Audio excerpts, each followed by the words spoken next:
Hello everyone, कैसे हैं आप सभी। जैसा कि आप थंबनेल में देख ही चुके हैं कि आज हम आपके विशेषण एंड आपके विशेष्य की टॉपिक को करने वाले हैं।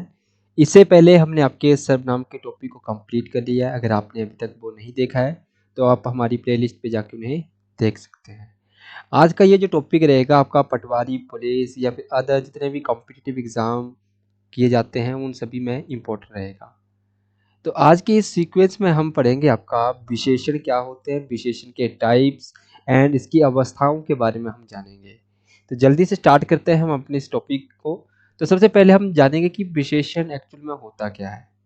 तो नॉर्मल सा मैंने यहाँ पे लिख दे रखा है यहाँ पे आपको कि जो शब्द क्या करें आपके संज्ञा या फिर आपके सर्वनाम की क्या करते हो, विशेषता बताते हो। किसकी विशेषता बताएंगे? संज्ञा या फिर आपके सर्वनाम की विशेषता बताते हो। उन्हें ही हम क्या बोलेंगे? विशेषण कहते हैं। या फिर इस प्रकार से भी बोल सकते हैं कि ऐसे शब्द जो क्या करें आपकी विशेषता बताते हैं। नॉर्मल सा जैसे मैं यहाँ पे एक एग्जांपल लिख देता हूँ, राम अच्छा लड़का है। राम अच्छा लड़का है। इस वाक्य में विशेषण क्या होगा? आप देखिए ना, राम अच्छा लड़का है। राम कैसा लड़का है? अच्छा है। तो ये अच्छा क्या बताया जा रहा है? इसमें विशेषता बताई जा रही है इसकी, आपकी राम की। इतनी बात क्लियर हुई। अब यहाँ पे एक और क्वेश्चन बनता है कि विशेष्य क्या है। अब देखिए विशेष्य क्या होते हैं, यानी कि जिसकी विशेषता बताई जाए। अब देखो इस वाक्य में जो मैंने अभी लिखा है राम अच्छा लड़का, इस वाक्य में किसकी विशेषता बताई जा रही है? तो राम की विशेषता बताई जा रही है। तो ये राम जो हुआ ये आपका क्या है? विशेष्य है। ध्यान में रखना, एग्जाम में कई बार डायरेक्ट पूछता है कि विशेष्य क्या है। दिए गए वाक्य में विशेष्य क्या है और विशेषण का स्पेशल ध्यान में रखना। विशेषण मतलब विशेषता, विशेष्य यानी कि जिसकी विशेषता बताई जाए। यानी कि विशेष्य में अगर मैं एक शब्द में इस प्रकार से बोलूं, जैसे संज्ञा या फिर आपका सर्वनाम को ही हम क्या बोलेंगे? विशेष्य कहते हैं। तो ये ध्यान में रखिएगा, विशेष्य क्या होते हैं? संज्ञा या फिर आपके सर्वनाम को विशेष्य कहते हैं।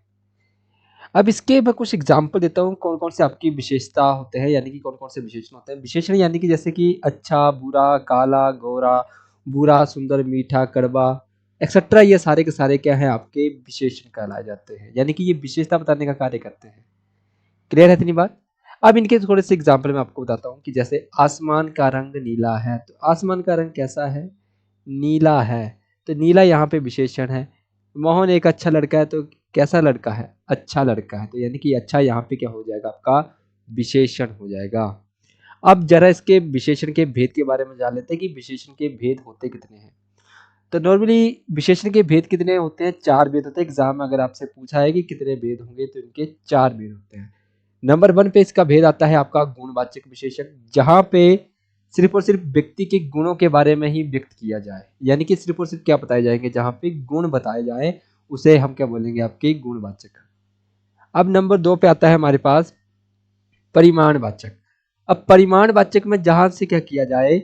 विशेषण के यानी कि परिणाम को बताया जाए, यानी कि परिमाण को बताया जाए, उसे हम क्या बोलेंगे? आपका ये भी 2 प्रकार के होते हैं, एक निश्चित होता है, एक आपका अनिश्चित होता है। हम पढ़ेंगे इसको भी क्रम वाइज। यानी कि जहाँ पे सिर्फ और सिर्फ आपके विशेषण की मात्रा बताई जाए, मात्रा को नापने के लिए, यानी कि मात्रा को बताने के लिए परिमाणवाचक। नंबर 3 पे आता है हमारे पास संख्या, यानी कि विशेषण की संख्या में व्यक्त करने के लिए हम यूज करेंगे संख्यावाचक विशेषण। ये भी आपका 2 टाइप्स का रहेगा, भेद पढ़ेंगे इसके। लास्ट पे आता है सबसे इंपॉर्टेंट आपका सार्वनामिक विशेषण, यानी कि सर्वनाम भी कभी कभी हमारे विशेषण के तरीके से यूज किए जाते हैं। हमें यही देखना कि वाक्य में ये जो आपका सर्वनाम यूज हुआ है, कभी आपका विशेषण होता है, कभी ये सर्वनाम होता है। बस इसी के अंदर डिफरेंस हमें समझना है कि सार्वनामिक विशेषण कौन सा है ये और कब ये आपका सर्वनाम होता है। आई होप आपको ये इतनी सी बात क्लियर हुई कि कितने भेद हैं? 4 भेद हैं। गुणवाचक विशेषण है, परिमाणवाचक, संख्यावाचक एंड आपका लास्ट में आपका 4th नंबर पे आता है सार्वनामिक विशेषण। सबसे पहले हम पढ़ेंगे आपका गुणवाचक विशेषण। गुणवाचक विशेषण यानी कि जो संज्ञा या सर्वनाम के गुणों को, यानी कि गुणों की विशेषता बताए। किसके गुणों की विशेषता बताए? आपके संज्ञा या फिर सर्वनाम के गुणों की विशेषता बताई जाए। गुणों की विशेषता, उसको क्या बोलेंगे? गुणवाचक विशेषण बोलते हैं। अब जैसे मैंने यहाँ पे दे रखा कि गुण, धर्म, स्वभाव आदि का बोध करवाते हैं। किसके? गुणों के। किसके गुणों के? संज्ञा और सर्वनाम के गुण सबसे इंपॉर्टेंट गुण, धर्म, स्वभाव आदि का बोध कराते हो, उन्हीं शब्दों को हम क्या बोलेंगे, गुणवाचक विशेषण कहते हैं। अब जैसे अच्छा, पुराना, झूठा, सफेद, ये सारे के सारे गुणवाचक हैं। जैसे गाय का रंग सफेद है, तो ये गाय का रंग सफेद है, ये इसके गुणों को बता रहा है इसके, ठीक है। मंजू का घर पुराना है, तो ये भी गुण है। यानी कि बे लड़के झूठ बोलते हैं, ये उसके स्वभाव है, यानी कि धर्म है, स्वभाव है। वो कैसा है, ये उसका गुण है, मोटा है, पतला है, नाटा है, सुंदर है, बहुत सुंदर है, वो भी इसके क्या है, गुणों को पेश करने वाला है। अब जरा गुणवाचक विशेषण के भेद जान लेते हैं, ताकि हमें थोड़ा सा पता चले कि गुणवाचक जो विशेषण रहता है उसके अंदर कौन कौन सी चीजें शामिल की जाती हैं। जैसे सबसे पहले गुणबोधक। गुणबोधक में अच्छा, बुरा, गोरा, वीर, कायर, क्रोधी एक्सेट्रा चीजें शामिल की जाएंगी इसके अंदर। अब जैसे सफेद आ गया आपका रंग बोधक, सफेद, हरा, जितने भी रंग रहेंगे वो सारे के सारे आ जाएंगे। सफेद, काला, नीला, पीला, हरा, है ना, सफेद, है ना, सारे के सारे आपके रंग आ जाएंगे। आकार में मोटा, पतला, गोल, लंबा, चौड़ा, ऊंचा, नीचा, बाहरी, भीतरी, ये सारे के सारे, या फिर गोल, चकोर, सुडोल इत्यादि, ये या फिर दुबला पतला भी बोल देंगे, वो भी आपके आकार में आ जाएंगे। अब काल वादक में क्या आएंगे चीजें, जैसे काल वादक में आ जाएंगे आपकी, जैसे नया है, पुराना है, ठीक है, ये सारी चीजें। यानी कि काल, समय के बारे में बताने वाले भी शब्द किस में आ जाएंगे, आपके गुण बताते हैं, यानी कि अवस्थाएं हैं, गुणों को इंडिकेट करेंगे। तो ये चीजें शामिल की जाती हैं किसके अंदर, आपके गुणात्मक विशेषण के अंदर, यानी कि आपके गुणवाचक विशेषण के अंदर। अब जरा हम आपके इसके थोड़े से मैं आपको एग्जाम्पल बताता हूँ। जैसे मैं बोलूं कि पुराना फर्नीचर बेच दीजिए, तो क्या बेच दीजिए, पुराना फर्नीचर। तो यहाँ पे जो पुराना आया है ना, ये आपका क्या है, विशेषण है। कौन सा विशेषण है, गुणवाचक। अब इस फर्नीचर की ना विशेषता बताई जा रही है, पुराना है, यानी कि इसके गुण बताए जा रहे हैं फर्नीचर के। ठंडा पानी पीना चाहिए, हमें ठंडा पानी पीना चाहिए। तो कैसा पानी पीना चाहिए, ठंडा पानी पीना चाहिए। तो पानी की क्वालिटी बता रहा है, यानी कि उसकी गुणों को बता रहा है कि पानी ठंडा, गर्म, किस साधारण है, किस प्रकार का पानी है। तो वो सारे के सारे गुण रहेंगे उसके। आई होप आपको इतनी सी बात समझ में आई है कि गुणवाचक विशेषण क्या होते हैं। अब जरा इसके दूसरे भेद के ऊपर आते हैं, और दूसरा भेद है इसका परिमाणवाचक। अब परिमाणवाचक विशेषण क्या होता है, जहां पे हमें सिर्फ और सिर्फ क्या बताना पड़े, मात्रा बतानी पड़े। किसकी मात्रा, संज्ञा या सर्वनाम, संज्ञा या सर्वनाम की मात्रा के विषय में ज्ञान करवाए, मात्रा के विषय में ज्ञान करवाए। कौन ज्ञान करवाए, कुछ शब्द, जो भी शब्द हमें संज्ञा या सर्वनाम की मात्रा, कि ये संज्ञा या सर्वनाम की मात्रा को दर्शाता हो, उसे हम क्या बोलेंगे, परिमाण। परिमाण का मतलब ही है ना, मापना, एक प्रकार से नाप तोल करना। यहाँ पे दे रखे हैं नाप तोल करना, यानी कि माप तोल करना, उसका बोध करवाए, उसे परिमाणवाचक विशेषण कहते हैं। जैसे 1 किलो, अब देखो ना, जिसे किलोग्राम, लीटर या मीटर में नाप सकते हो, उसी चीजों को हम कहाँ रखेंगे, यानी कि मात्रा। मात्रा में यानी कि क्वांटिटी, किसको नापेंगे, क्वांटिटी में, किलोग्राम, लीटर, मीटर में। जैसे 1 किलो घी, 1 किलो घी। अब ये वर्ड जरूर लगा हुआ, ये नेसेसरी है कि आपका वर्ड लगा होगा कि घी है, इस घी आपका संज्ञा है, इसकी विशेषता बताने के लिए 1 किलो आ जाएगा। इस दूध को बताने के लिए 2 किलो या फिर 2 लीटर, 2 लीटर यहाँ पे आना चाहिए था, 2 लीटर। 3 किलोमीटर, ठीक है, किलोमीटर साथ में आएगा। कम लोग, थोड़ा पानी, ये थोड़ा सा आपका आपका आ जाता है अनिश्चित संख्यावाचक, सॉरी, अनिश्चित परिमाणवाचक विशेषण में आते हैं ये दोनों ही आपके। कम लोग, मैं अभी बताऊंगा कि किस प्रकार से इनको रखा जाता है। अब देखिए इसके दो भेद हैं, एक होता है निश्चित परिमाणवाचक और एक होता है अनिश्चित। अभी मैंने बोला ना, कम लोग, थोड़ा पानी, बहुत सी किताबें, ढेर सारा पैसा, ये सारे के सारे अनिश्चित होता है। यानी कि यहाँ से निश्चित संख्या, यानी कि निश्चित क्वांटिटी के बारे में पता नहीं चल रहा है कि कम लोग हैं, पता नहीं है कितने लोग हैं। थोड़ा पानी, आई डोंट नो कितना पानी है। बहुत सी किताबें, पता नहीं है कितनी किताबें हैं। ढेर सारा पैसा, पता नहीं कितना। किंतु यहाँ से स्पेसिफिक क्वांटिटी के बारे में पता चलता है कि 1 किलो है, 2 किलो नहीं है, सिर्फ 1 किलो है। यहाँ पे सिर्फ 2 किलो के बारे में बात हो रही है, 3 किलो के बारे में बात नहीं हो रही है, यानी कि एक स्पेसिफिक पॉइंट के बारे में बात की जा रही है। वैसे 3 किलोमीटर, 4, 10, 12, 13, 14, 15 किलोमीटर, जितना भी किलोमीटर हमें लगाना है हम लगा सकते हैं, या किलो।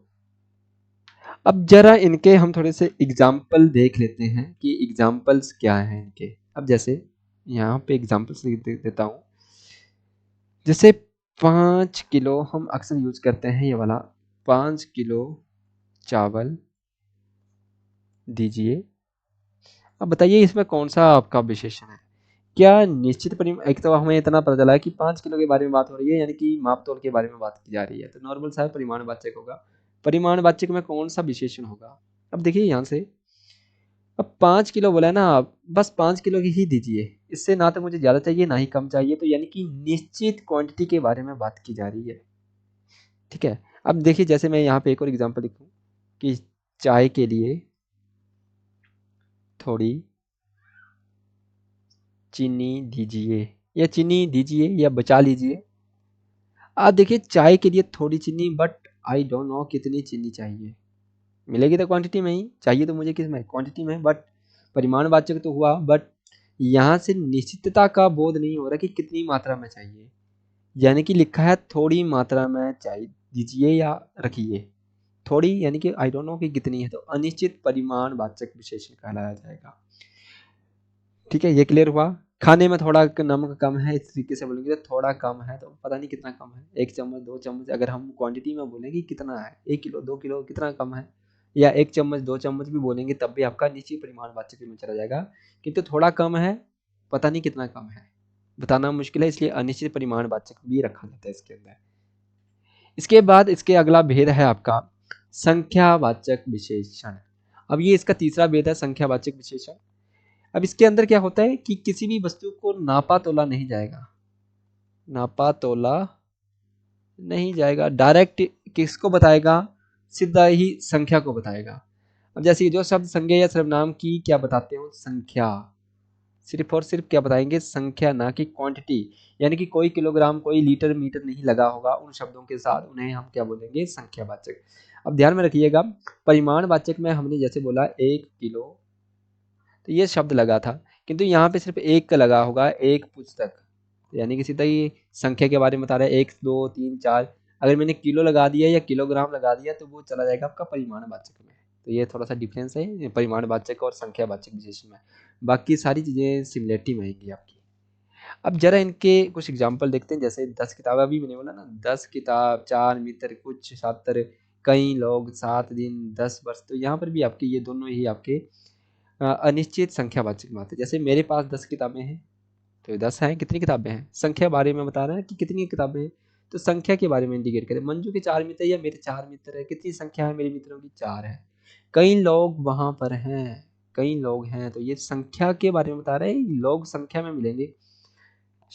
कुछ छात्र आज विद्यालय नहीं आए, कुछ छात्र है ना संख्या में मिलेंगे, बट निश्चित है या अनिश्चित है, ये हमें थोड़ा सा पता करना पड़ेगा कि किस प्रकार से रहते हैं। तो दो ही हैं आपके, एक होता है निश्चित संख्यावाचक और दूसरा होता है अनिश्चित संख्यावाचक।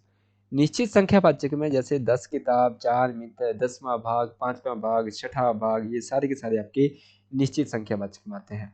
अनिश्चित में जैसे कुछ कई है ना, इनमें पता नहीं चलता है कि कितने के बारे में हम बात की जा करने वाले हैं। अब देखिए निश्चित संख्यावाचक को बताने से पहले इसके कुछ भेद रहते हैं, तो थोड़ा सा ध्यान में रखना, इसके सबसे ज़्यादा भेद हैं, 6 भेद हैं आपके, तो ये ध्यान में रखना कितने भेद रहेंगे इसके, 6 भेद रहेंगे।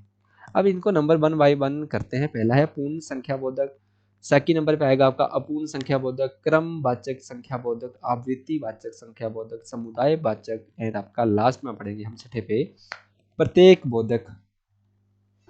अब देखिए यहाँ से सबसे पहले कि जो पूर्ण संख्या बोधक रहेगा, यानी कि इसको निश्चित संख्यावाचक के अंदर शामिल किया जाता है, और जिसका मतलब होता है कि एक निश्चित संख्या के बारे में है, यानी कि एक पूर्ण संख्या। एक पूर्ण संख्या का मतलब यानी कि पूर्ण संख्या जहां से हमें पता चले। पूर्ण संख्या का मतलब जैसे 1 2 3 4 5 6 7, ये सारे के सारे क्या हैं, यानी कि 1000 लाख 3 लाख 4 लाख, यानी कि कंप्लीट संख्या के बारे में बता रहे हैं, तो उसी को हम क्या बोलेंगे, पूर्ण संख्यावाचक। मैं थोड़ा सा यहाँ से थोड़ा पहले पेन चेंज कर लेता हूँ, यानी कि लिखने के लिए। अब देखिए मैं एग्जाम्पल लिखता हूँ यहाँ पे, जैसे कि 4 आम लाओ, 4 आम लाओ। अब देखिए यहाँ से 4 आम लाओ, कितने आम लाओ, पूर्ण संख्या के बारे में। ठीक है, तो यानी कि ये किसको बता रहा है हमें, यानी कि संख्या के बारे में हमें इंडिकेट कर रहा है आपका, 4 आम लाओ। या 25 रुपए दो, संख्या है ना पूर्ण रूप से, या 25 रुपये 2, तो यहाँ पे अगर विशेषण पूछा जाएगा तो 25 आ जाएगा आपका, ये ध्यान में रखिएगा। इसके बाद है आपके पास अपूर्ण संख्या बोधक। अपूर्ण संख्या बोधक में क्या होता है, यानी कि जहां से हमें पूर्ण संख्या के बारे में, पूर्ण संख्या के बारे में जानकारी ना हो कि संख्या कितनी है। पूर्ण संख्या यानी कि आधी अधूरी संख्या जहां पे दी जाए, जैसे आधा, अभी मैंने बोला ना आधी अधूरी, तो आधा यहाँ पे आ जाएगा पौना। हम बोलते हैं ना कि पौने सवा दो, या पौने 5 रुपये चाहिए मुझे, या सवा सवा, ये भी आपको संख्या का बताएगा, बट पूरी कंप्लीट संख्या नहीं है।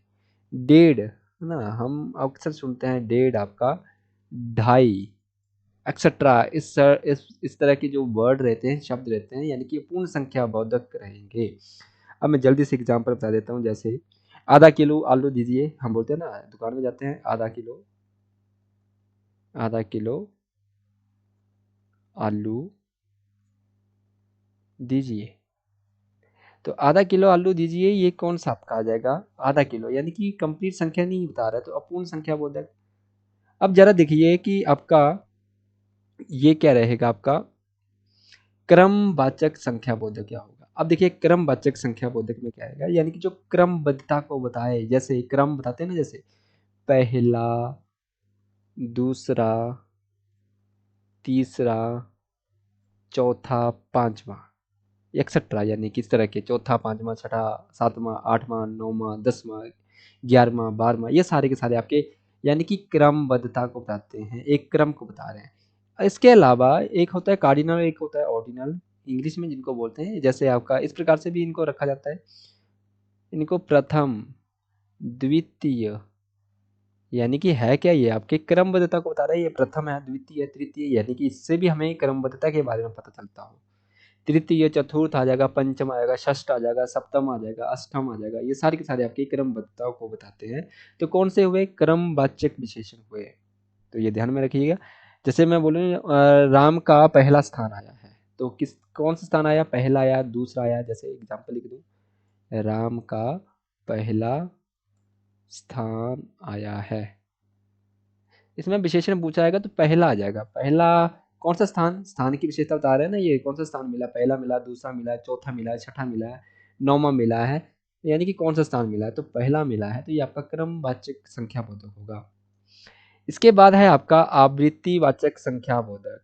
अब आवृत्तिवाचक संख्या बोधक क्या होते हैं, यानी कि जिनसे हमें क्या हो जाए, आवृत्ति के बारे में, यानी कि मल्टीप्लाई, मैं एक वर्ड में बोलूँ जिनका मल्टीप्लाई आ जाए, यानी कि जैसे दो गुना, तीन गुना, या तिगुना, चौगुना, 5 गुना, 6 गुना, 8 गुना, 7 गुना, 9 गुना, या इस प्रकार के जिनमें रहते हैं, उन्हें हम क्या बोलेंगे, आवृत्तिवाचक संख्या बोधक बोलेंगे। अब देखिए मैं एग्जांपल बताता हूँ, जैसे जैसे मैं बोलूँ कि राम श्याम से 2 गुना अधिक काम करता है, 2 गुना अधिक काम करता है, तो इसमें क्या है, 2 गुना अधिक आवृत्ति बता रहा है, यानी कि उसकी आवृत्ति, यानी कि एक प्रकार से उनके मल्टीप्लायर बता रहा है कि कितने गुना, 4 गुना, 6 गुना, कितने गुना अधिक काम करता है। अब देखिए अगला जो है हमारे पास समुदाय वाचक। अब देखिए समुदाय वाचक हमें क्या करवाता है, यानी कि जो पूरे के पूरे समूह या फिर आपके समुदाय के बारे में बताता हूँ। अब देखिए समूह और आपके जो समुदाय के बारे में बताता हूँ, जैसे जो मैं बोलूँ एक एग्जांपल में, जैसे एग्जांपल से बताता हूँ ये चीज़ आपको, जैसे पांचों भाइयों में बहुत प्यार है, पांचों भाइयों में बहुत प्यार है, ठीक है, बहुत प्यार है। इसमें ये जो पांचों भाइयों आया है ना, ये आपको किसको बता रहे हैं, यानी कि पूरी की पूरी इन पांचों, यानी कि जो है ना, पांच नहीं बोला है, पांच भाई नहीं बोला है, पांचों भाइयों में, यानी कि एक साथ सारे सारे जितने भी भाई रहेंगे उनको एक वर्ड में बोला गया है, पांचों भाइयों में, तो समुदाय को इंडिकेट कर रहा है, ठीक है। जैसे 1 दर्जन केला दीजिए, 1 दर्जन केला दीजिए। अब देखिए 1 दर्जन केला दीजिए, इसके अंदर क्या है, जो 1 दर्जन है ना, ये आपको किसको बता रहा है, इस केले की ना एक क्वांटिटी को बता रहा है, 1 दर्जन में कितने होंगे, 12 होंगे। तो यानी कि ग्रुप ऑफ है ना आपके बनानास, उसको बोलेंगे, केलों के ग्रुप को बोलते हैं आपका 1 दर्जन बोलने के लिए। यानी कि पूरी की पूरी किसको बता रहा है, आपका इसको बता रहा है। जैसे यहाँ पे अगर मैं सेना सेना बोलूँगा तो सेना के अंदर क्या आ जाएगा, सोल्जर्स के ग्रुप आ जाते हैं। तो यानी कि अगर इसको मैं इस प्रकार से यूज़ करूँगा ना, तो वो भी आपका किसमें आ जाएगा, समुदायवाचक के अंदर आ जाएगा। ठीक है, इस बात का ध्यान में रखना। चारों घर एक जैसे दिख रहे हैं, तो चारों घर एक जैसे दिख रहे हैं, चारों में क्या है, समुदाय यानी कि समूह का हमें इंडिकेट हो रहा है, चारों घर एक जैसे दिख रहे हैं। अब इसके बाद है आपके पास प्रत्येक, जो आपका लास्ट जो बचता है वो है आपका प्रत्येक बोधक। अब देखिए प्रत्येक बोधक क्या होता है, जो हर एक इंसान के लिए हमें यूज किया जाता है, जैसे प्रति, हर, प्रत्येक, हर एक, ये सारे के सारे क्या है, हम हर एक पार्टिकुलर इंसान के लिए यूज करते हैं। अब देखिए एग्जाम्पल से समझते हैं इसको, जैसे सभी के पास, जैसे मैं बोलूँ कि ऑफिस में, वही वाला एग्जाम्पल देते हैं, ऑफिस में हर इंसान,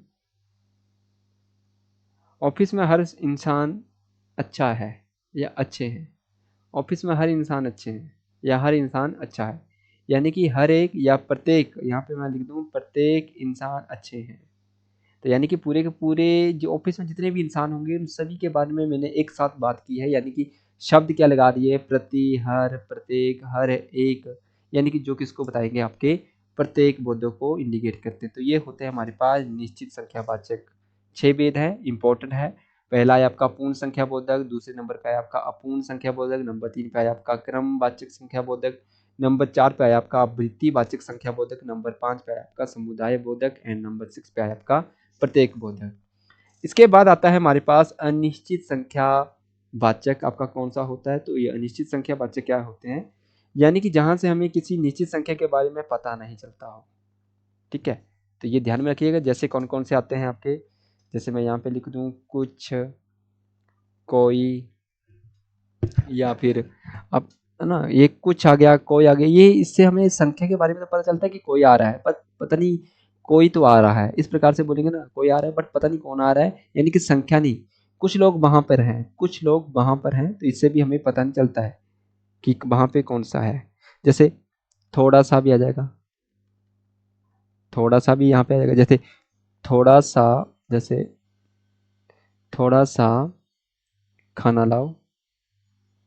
अब देखिए ना, मैंने यहाँ पे बोल दिया ना थोड़ा सा खाना लाओ, बट कितना खाना लाओ, संख्या नहीं पता है कि कितना खाना लाना है, तो थोड़ा सा बोला है। जैसे हम बोलते हैं ना कि कुछ देर बाद चलते हैं, कुछ देर बाद चलते हैं, तो कितनी देर बाद चलना है टाइम नहीं पता है, कुछ देर बाद पता नहीं कब चलना है, तो यानी कि संख्या नहीं पता है कि 2 घंटे बाद चलना है, 4 घंटे बाद, अगर मैं बोलूँगा तो निश्चित हो जाएगा।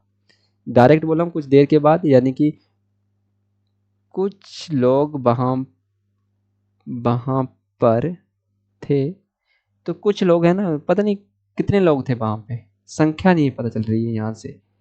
इसके बाद है, इसके बाद इसका लास्ट भेद जो सार्वनामिक विशेषण है, तो सार्वनामिक विशेषण क्या होते हैं, यानी कि ऐसे शब्द होते हैं जो सर्वनाम या संज्ञा, यानी कि संज्ञा या फिर आपके सर्वनाम की क्या करते हो, विशेषता बताने का कार्य करते हो।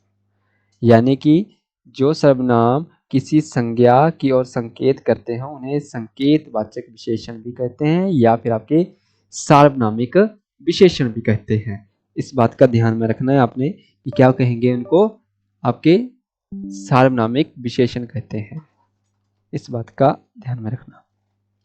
इसके बाद आपका इसमें थोड़ा सा, इसको मैं यहाँ से कट करता हूँ। अब देखिए यहाँ तक क्लियर हुआ आपका सार्वनामिक विशेषण में। अब मैंने पीछे बोला था ये आपके बिल्कुल किसकी तरह दिखते हैं, सर्वनाम की तरह दिखते हैं, और सर्वनाम की तरह दिखते हैं, और आपका जो विशेषण होता है ना, इसे कभी कभी विशेषण भी कहते हैं।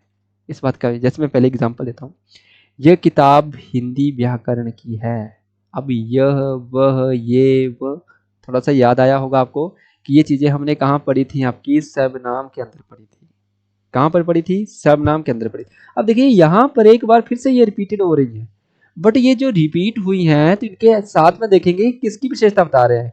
अब देखिए यह किताब, कौन सी किताब, यह किताब, तो ये किताब की विशेषता बताई जा रही है यहाँ पे, ये किताब हिंदी व्याकरण की है। ठीक है, इस बात का ध्यान रखना। आदमी घर जा रहा है, कौन आदमी जा रहा है घर, तो वह आदमी घर जा रहा है। जैसे बोलते हैं ना कि वह घर जा रहा है, तो मुझे यहाँ पे आदमी बताने की जरूरत नहीं है, वह आदमी घर जा रहा है।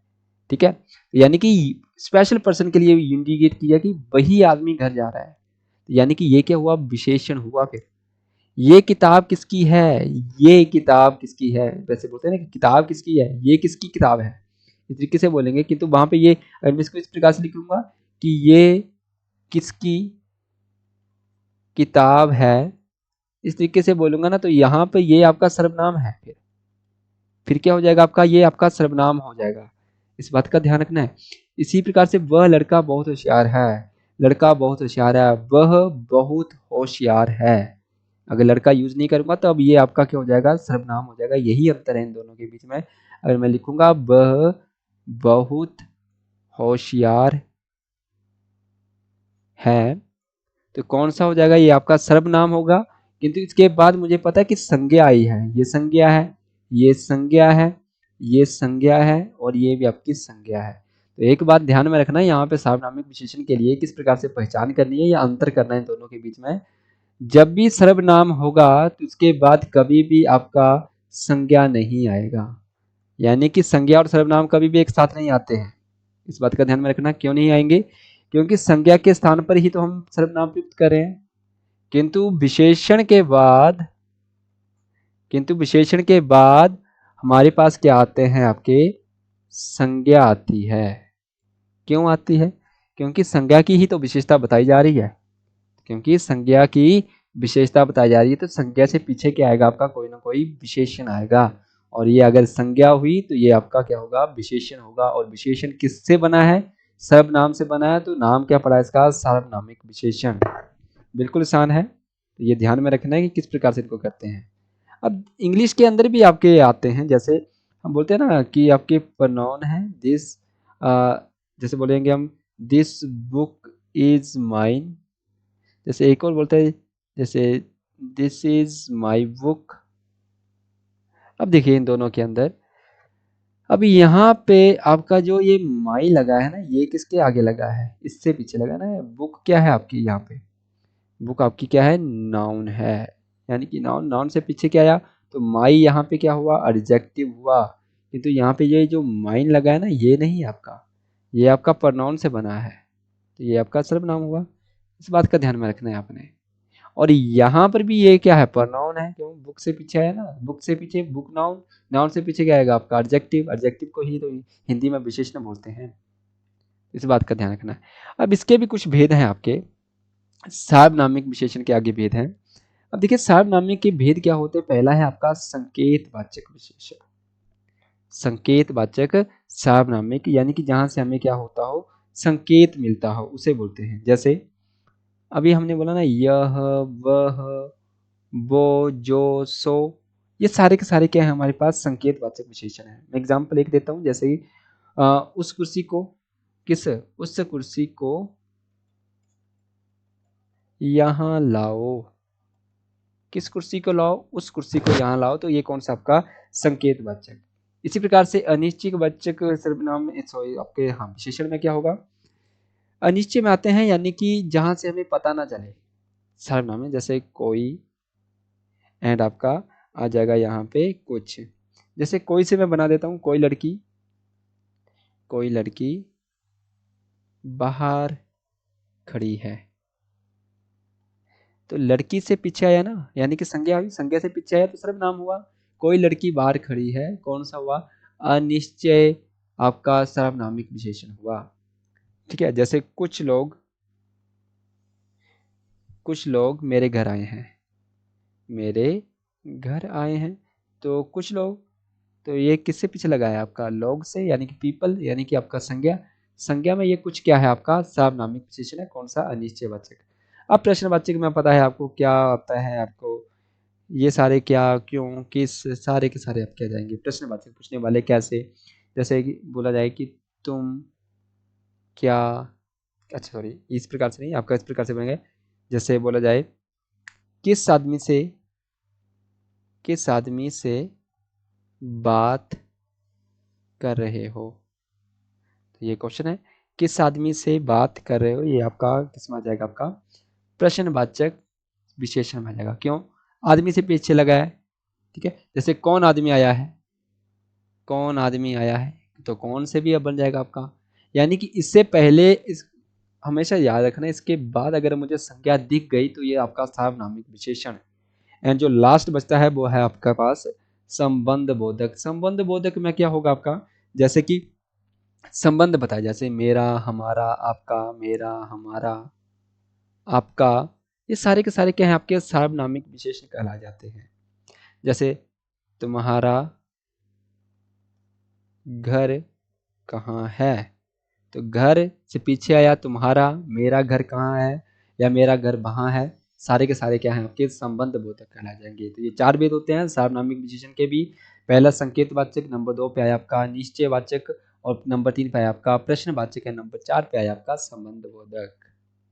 आई होप आपको इतनी सी बात क्लियर हुई हो।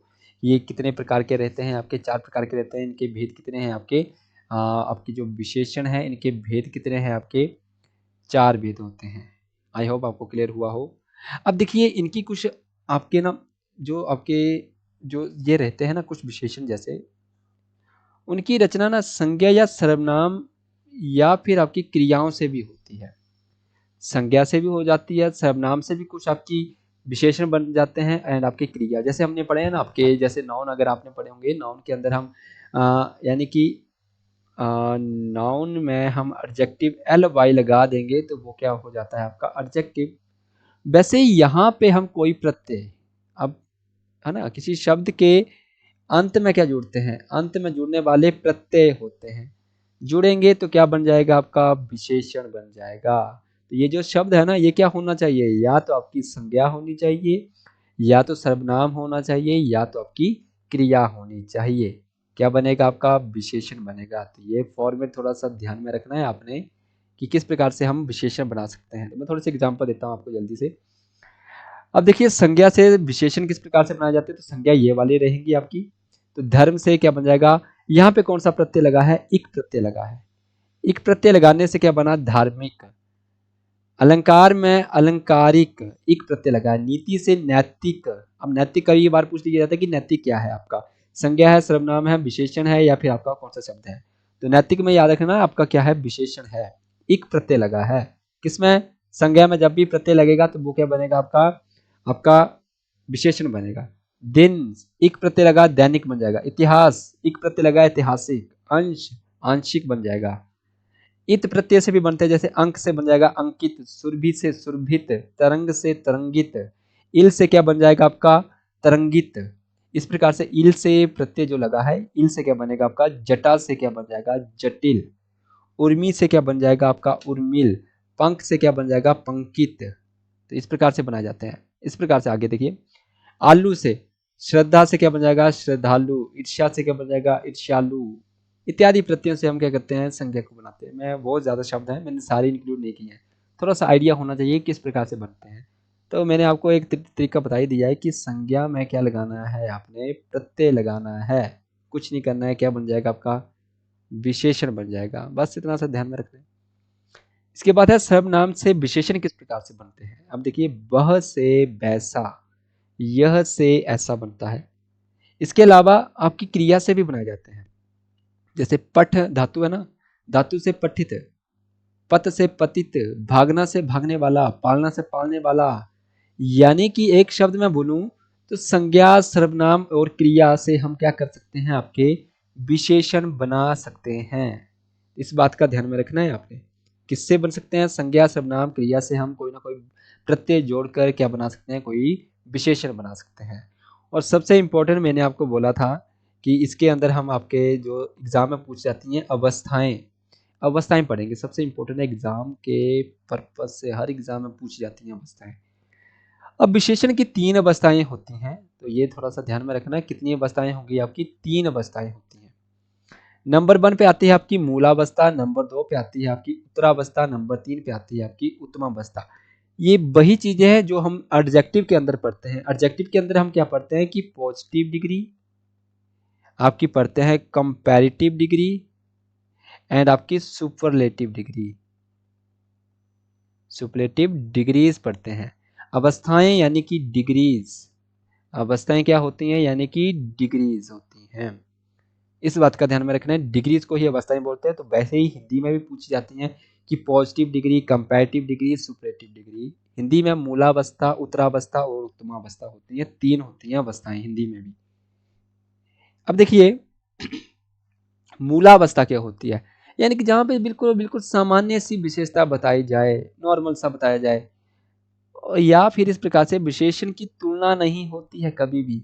एक विशेषण की दूसरे विशेषण से कभी भी तुलना नहीं की जाती। जैसे हम पॉजिटिव डिग्रीज में पढ़ते हैं ना कि किसी भी प्रकार की एक दूसरे से तुलना नहीं करते हैं, यानी कि कंपैरिजन नहीं करते हैं। वैसे जैसे एग्जांपल देखिए, श्याम तेजस्वी है, क्या तुलना हुई यहाँ पे, बिल्कुल नॉर्मल सा सेंटेंस बोला गया है।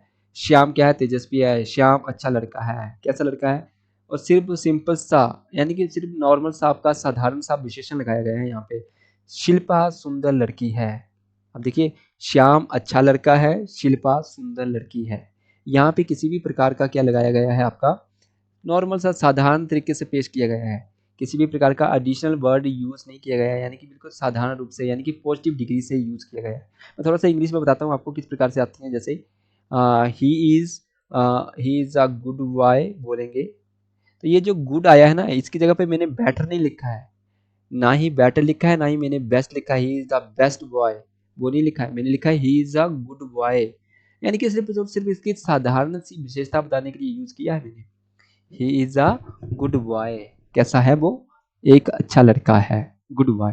तो राम अच्छा लड़का है, यानी कि यहाँ पे आ जाएगा आपका साधारण तरीके से। शिल्पा सुंदर लड़की है, सुंदर यहाँ पे क्या आ जाएगा आपका पॉजिटिव, यानी कि मूलावस्था आपकी यहाँ पे रहेगी। अब देखिए जरा उत्तरावस्था में देखते हैं कि दो व्यक्तियों या वस्तुओं में क्या हो जाए, तुलना कर दी जाए। तुलना कर दी जाए, किसमें तुलना कर दी जाए, उनके गुण एवं दोषों में। किसमें, गुण और उसके दोषों में क्या कर दी जाए, तुलना कर दी जाए, उसी को क्या बोलेंगे, उत्तरावस्था बोलते हैं। अब देखिए एग्जाम्पल देखिए इनके, राम श्याम से अधिक बुद्धिमान है। अब देखिए तुलना हो रही है ना कहीं इनकी, राम श्याम से क्या है, अधिक बुद्धिमान है। तो ये जो तुलना हुई ना, इसी को क्या बोलते हैं, उत्तरावस्था। गीता सीता से लंबी है, लंबी आपकी क्या आ जाएगी, आपकी यहाँ पे उत्तरावस्था है। जैसे बोलते हैं ना, he is better than you, English के अंदर। यानी कि तुलना करने के लिए कंपैरेटिव डिग्री ई आर लग जाता है पॉजिटिव डिग्री में, यानी कि कंपैरेटिव डिग्री में ई आर लग जाता है, और सुपरलेटिव डिग्री में ई एस टी लग जाता है। ठीक है, तो वैसे ही है यहाँ पे। अब देखिए यहां से आपका आता है आगे उत्तमावस्था क्या होती है। अब देखिए जरा उत्तमावस्था क्या है। उत्तमावस्था के लिए सुपरलेटिव डिग्री इस प्रकार से, जब हम क्या करते हैं, आपके दो या दो से अधिक, कहाँ गया पे, यहाँ पे, अधिक व्यक्तियों या वस्तुओं में किसी एक में सबसे अधिक क्या कर रहे हैं, कम या बताया जाए। यानी कि कंपैरिजन में किसी एक को क्या कर दिया जाए, सबसे अधिक हाईएस्ट पॉइंट पे बताया जाए, कि सर्वोत्तम व्यक्ति बताया जाए, एक को सर्वोत्तम बताया जाए, या उसी को सबसे निचले क्षेत्र पर बताया जाए। यानी कि उसे कम अधिक या कम बताया। जैसे श्याम सबसे लंबा, देखो क्लास के अंदर सबसे लंबा है, यानी कि सबसे, या फिर सबसे होशियार लड़का है, ठीक है, सबसे लंबा है, तो उसमें क्या आ जाएगा, यानी कि सबसे लंबा, इसमें क्या आ गई, उत्तमावस्था बताई गई है। जूट सबसे ज्यादा पश्चिम बंगाल में होता है। देखिए जैसे बोलते हैं ना इंग्लिश के अंदर, जैसे यहाँ पे बताया मैंने, यहाँ पे बता देता हूँ आपको, he is the best student in the class बोलेंगे, तो पूरी क्लास के अंदर ये सबसे बेस्ट स्टूडेंट है। तो बेस्ट आपकी सुपरलेटिव डिग्री, गुड आपकी पॉजिटिव, बेटर आपकी कंपैरेटिव, एंड आपकी बेस्ट आपकी क्या आ जाएगी, सुपरलेटिव डिग्री आती है। वैसे ही आपकी हिंदी में ये अवस्थाएं चलती हैं, मूलावस्था, उत्तरावस्था तथा उत्तमावस्था। इन्हीं को हम थोड़ा सा आगे चलते हैं, इस प्रकार से किस प्रकार की अवस्थाएं रहती हैं। जैसे आगे यहाँ पे चतुर से आ गया, ठीक है, चतुर से अधिक चतुर और सबसे अधिक चतुर, यानी कि उत्तमावस्था में क्या आ जाएगा, सबसे अधिक या सबसे कम। ठीक है, ये शब्द मिल जाएंगे आपको, ये वाला वर्ड मिल जाएगा यहाँ पे उत्तमावस्था में, और सबसे अधिक के लिए आपको मिल जाएगा वहां पे। अब बलवान से अधिक बलवान, सबसे अधिक बलवान, यानी कि सबसे अधिक या सबसे कम बलवान। अच्छा, अच्छा से क्या बन जाएगा, जब किसी से कंपैरिजन करेंगे तो वह उससे अधिक अच्छा है, तो अधिक अच्छा यहाँ पे आ जाएगा। एंड सबसे अच्छा है वो आपका, ठीक है, तो यहाँ पे आ जाएगा। अब जैसे इंग्लिश के अंदर आपका आ जाता है ब्यूटीफुल, यहाँ पे शब्द लगता है मोर ब्यूटीफुल, एंड आपका यहाँ पे आ जाता है मोस्ट शब्द लग जाता है, मोस्ट ब्यूटीफुल यानी कि सबसे ज्यादा ब्यूटीफुल आपका आ जाएगा कहाँ पे, उत्तमावस्था में। अब थोड़े से और समझते हैं थोड़ा सा, जैसे उच्च से उच्चतर, उच्चतम, कठोर से कठोरता, कठोरतम, गुरु से गुरुतर, गुरुतम, महान से महत्तर, महत्तम, न्यून से न्यूनतर एंड न्यूनतम, लघु से आपका लघुतर एंड आपका लघुतम बनता है।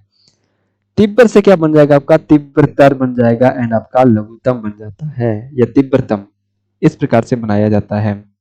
जैसे ये जो अभी हमने पढ़ा ना, यहाँ पे तर लग रहा है, यहाँ पे हम तम लगा रहे हैं। अब ये देखिए ना, जैसे हाई होता है ना, हाई से क्या बनता है आपका हायर, एंड इससे बनता है हाईएस्ट, यानी कि इस प्रकार से ई एस टी यहाँ पे ई आर है, यहाँ पे वैसे सेम आपका हिंदी में चलता है। तो बिल्कुल आसान है, ज्यादा कुछ भी नहीं है इसके अंदर। अब देखिए हमने आपका बात की यहाँ आज की वीडियो में एक आपका विशेषण पढ़ा, एक आपका विशेष्य पढ़ा।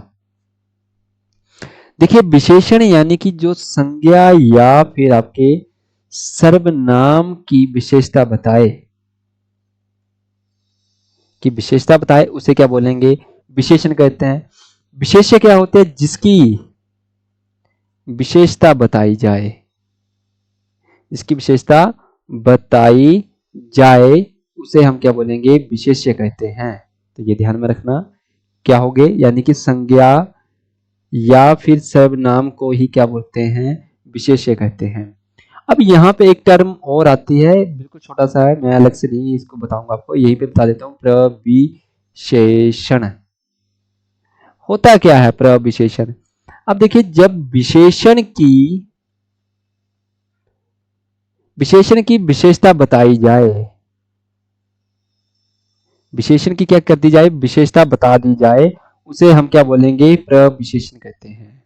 अब ये ध्यान में रखना, प्रविशेषण क्या होते हैं, जब विशेषण की विशेषता बताई जाती है, जो शब्द बता रहा होता है उसी को प्रविशेषण बोलते हैं। जैसे राम अच्छा लड़का है। अब इसमें देखिए राम आपका आ गया विशेष्य, जिसकी विशेषता बताई जा रही है, विशेष्य, ये आपका आ गया विशेषण, ठीक है। अब किंतु देखिए मैं एक और यहाँ पे लिखता है कि राम बहुत अच्छा लड़का है। राम विशेष्य, फिर से अच्छा क्या आ गया आपका, विशेषता बता रहा है ना, ये आपका विशेषण जो विशेषता बताने का कार्य किया। राम कैसा लड़का है, अच्छा लड़का है, तो अच्छा आपकी विशेषता हुई, यानी कि विशेषण हुआ। किंतु इस विशेषण की विशेषता बताने के लिए एक शब्द आया है बहुत, है ना, इसकी थोड़ा सा एडिशन, यानी कि इसमें थोड़ा सा और ज्यादा इसको विशेषण को ना और ज्यादा इसकी विशेषता बढ़ा दी, किसने, इस शब्द ने, कि राम बहुत बहुत ही या बहुत ज्यादा अच्छा लड़का है। तो यहाँ पे ये दो शब्द आ जाएंगे तो क्या आ जाएगा आपका, प्रविशेषण, जो क्या होते हैं, किसी विशेषण की विशेषता बता दे उसी को हम क्या बोलेंगे, प्रविशेषण कहते हैं। तो ये ध्यान में रखना कि आपके क्या होते हैं ये वाले वर्ड। इस प्रकार से हमने पूरे आपके विशेषण का टॉपिक कंप्लीट कर लिया है। अगर आपको वीडियो अच्छी लगी हो तो इसको जरूर लाइक कीजिएगा। अगर चैनल पे अगर आप पहली बार है तो जरूर इसको सब्सक्राइब कीजिएगा। अगर आपको इसकी पीडीएफ चाहिए होगी प्लस इसके एमसीक्यू क्वेश्चन जो इसकी अगली वीडियो में आपको देने वाला हूँ अभी, तो उनकी आपने एक बार से प्रैक्टिस करनी है, फिर इसकी आपने क्या करनी है, पीडीएफ एंड एमसीक्यू क्वेश्चन को एक बार रिवाइज करना है। मैं आपको ये पीडीएफ का जो लिंक रहेगा या आप हमारे जो व्हाट्सएप का जो चैनल है उससे आप ले सकते हैं, फ्री ऑफ कॉस्ट रहेगा। नंबर है आपका इस प्रकार से, एंड यहाँ से आप कांटेक्ट करके भी इसे ले सकते हैं, या फिर आप हमारे टेलीग्राम ग्रुप पे ज्वाइन होके इसे डाउनलोड कर सकते हैं। आई होप आपको वीडियो अच्छी लगी हो। मिलते हैं आपको अगली वीडियो में, तब तक के लिए मुस्कुराते रहिए, हंसते रहिए। जय हिंद।